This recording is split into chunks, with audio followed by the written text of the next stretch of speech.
So just as a forward, if the audio is messed up for this, I apologize. This is like the first time that I'm recording. If it's not messed up, go ahead and let me know. I think it's really important that audio be good for videos. I'm I think you can tell that I'm not the most visually cognizant person just by looking over the YouTube channel, but my wife Eileen is helping me out with that. But the audio has to be good, and if it isn't, I'm gonna promise that I'm gonna do my best to fix it. So that aside, let's start talking about Victoria 3. I promise that this is gonna seem like one of those circuitous Walker stories, but it's real, and I think it's going to be helpful for you. So history is one of these magical things that occurs in Paradox Interactive games. This is a game by Paradox Interactive. They are a Swedish game company, and they make a bunch of games set in human history. And Victoria 3 is this game set in this time period between 1836 and 1936.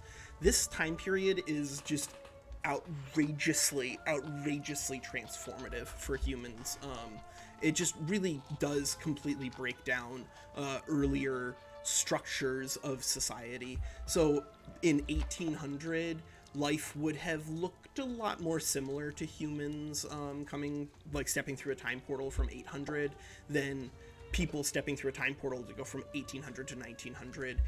That 1800 to 1900 gap is when humans become really a new species, which is kind of what this song is about.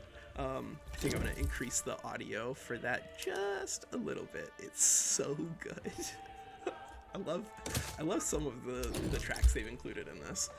Not to get sidetracked, the game itself represents, I think, one of the most interesting things about history, which is historiography. So history is the understanding of things as we best know they were, right? That we can report the facts with the understanding that, of course, something, if it happened 1500 years ago, we can't be 100% sure that it happened in the way that we suggest that it happened. And that's where historiography comes in. So historiography is the study of the writing about history from a macro perspective, but when you start zooming in a little closer on what it really means to a student of history, then historiography is really about how does one describe patterns in history? How does one describe human behavior in history? How does one describe national behavior in human history? And what are the forces that impact this thing? So there's a big school of thought in socioeconomic thought called economic determinism. Economic determinism is one of these things that ultimately gave birth to a historiographic school. And these people decided that they were going to study human history through the lens that the actions of nations and the actions of people within it were primarily done because of material wants or needs. So wars break out because of money. Spain goes to explore the New World to discover a way to trade with East Asia and discovers gold. This is a factual account of events. It's not the entire factual account of events, but it is a narrative that we've just constructed right here. A narrative about a country trying to go out in search of material wealth. There are other ways to interpret events, right? Like the Crusades. Were the Crusades necessarily motivated by material wealth? Possibly. They were targeted at the Near East, and there was a lot of trade going on with East Asia utilizing the Silk routes. And if you could break Muslim control of the Near East, then potentially you open up opportunities to trade with East Asia utilizing the Indian Ocean. But was that the primary motive cause of the Crusades? This is why history is so much fun, is that there is an objective accounting of events, at least insofar as we understand it. And you always want to be responsive to entirely new forms of data, right? Like if we discovered that the Egyptian pyramids actually were like all over Afro-Eurasia, then that would have been a really fascinating discovery, right? That would have been really, really astonishing.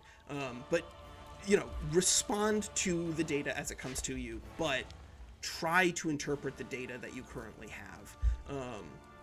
And Victoria 3, to get us back on topic, Victoria 3 is an incredible simulator of economic determinism. So in this time period between 1836 and 1936, we're going to see an enormous transformation in terms of technology. I'm just going to pop over to a country just so I can show you the tech tree. For some reason, you can't see the tech tree as an observer. I think they should fix that. Their tech tree is a masterpiece. So just to think about, like, concretely looking in this game, there's a lot of fascinating things that are going to be here in our tech tree, and the tech tree is going to show us things like cotton gins. It's going to show us stuff like water, like railways, like nitroglycerin, dynamite, the Bessemer process, the fertilizers that are going to ultimately lead to the explosives that are going to be important in World War I. So it's not just like economic development through peaceful things. There's also incredible, interesting things like the growth of rubber. Rubber is going to be one of those products that's going to come to define the early 20th century, along with oil, and of course electricity. Let's not forget electricity. There's the development of quinine in here, medical adventures. There's also human rights adventures. I mean, like, it's not here in this tech tree, but let's not forget that slavery is gonna be ended legally throughout the world in this time frame. There's going to be massive transformations in terms of the democratizations of these societies. Like, a lot of the autocracies that we see in old Europe in 1836 and are going to be gone by 1936. There's going to be a new form of autocracy for a 20th century, but these old the Holy Alliance here is not gonna fare particularly well. Same with the monarchies in Qing and whatnot, and the monarchies of Europe that do survive, they survive in constitutional shapes. So the utilization of the democratic process is one of these things that also occurs in this time period. There's a lot of stuff that happens in this game, and I think that the best way to learn it, honestly, is probably to be able to conceptualize it not just as a game, but also as a vehicle for capturing historical forces and transforming them into a game. It's still gamified. There's a lot of abstractions that are going to be occurring, but you're gonna feel, as France, you're gonna feel this natural desire to have to acquire for yourself a source of dyes, because you're gonna need to make a lot of textile mills. The textile mills are gonna require a lot of silk, they're gonna require a lot of dye, and you can trade for them, but trading is still unreliable in the 19th century. There's a lot of different thoughts in terms of how one conducts international trade, not to mention the fact that there's still instability throughout the world. This is not like a brand new utopia. This is when humanity digs the earth and pulls out carbon fuel and burns it, and as like brand new gods has no idea how to act with this power, and horrible things happen in the 19th century, but incredible things happen in the 19th century as well. And you're gonna feel this economic drive to cause a lot of these events to occur around you, or you're going to observe them being caused by the AI as they play. Long story short, I've been playing Paradox Interactive games since Europa Universalis 2, probably since before some of you were born, quite literally. I'm a big fan of history. I've done a lot of studying of history in my time, and I think that this game is gonna prove to be one of the masterpieces of capturing history electronically. So I really look forward to playing Victoria 3 with you guys, and we're gonna start off with Japan momentarily.